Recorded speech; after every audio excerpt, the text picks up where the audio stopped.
We're on page 32. This is another trig identity. These are just memorization. And since we're not looking for, or we don't even have enough time for all this memorization, what we're going to do is figure out which of these is equal just using the calculator.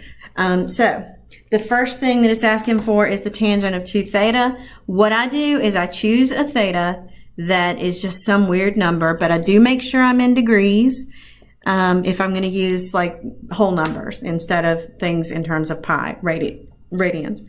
So what I'm going to do is this. It wants to know which one of those is correct, and you'll notice it's completely different things. Whenever I reopen this calculator, I've noticed that I have to, I've got to do degrees again if I accidentally lose it. So I'm going to do tangent of 2 times 57. Okay, that's the left-hand side. Enter. And that's negative 2.24. Then I'm going to do 2 times the tangent of 57. That's the numerator. Get outside of that parenthesis, divided by 1 minus. When it's tangent squared, what you've got to do is enter tangent, open parenthesis of 57. You're going to close the 57, square that, then close the denominator. Okay? We're looking for a negative 2.24. Is it? Yes. All right. It says which of the following, which leads me to believe it might be a multiple select. So I'm going to keep going. I'm going to do the cosine of 2x, and oops, sorry. X is 57. So 2 times 57, and enter. It's negative 0.4067.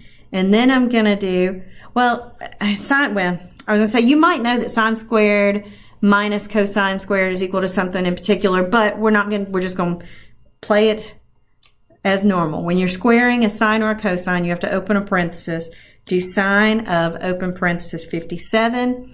You've got to close the 57, then you square the sine, and then get outside of that. You're outside of the entire sine. Okay?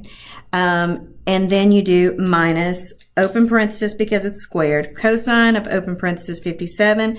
You're going to close the 57 so that the square is not inside of there, and then square that expression, and then hit enter. We're again looking for negative 0.40. That's also true. All right, and then we're going to do sine of 2 times 57. Enter, and that's 0.9135, and then 1 minus 2 times, all right, it's squared, so I've got to open parentheses, do sine, open parentheses of 57, close the 57, square that sine, get outside of there, and hit enter, and it's 0.4067. So let's go back and look at the history again and just see. Sine of 2 times 57, 1 minus 2 times sine. All right, well, it's not true, or it doesn't appear to be true here. It was true for A.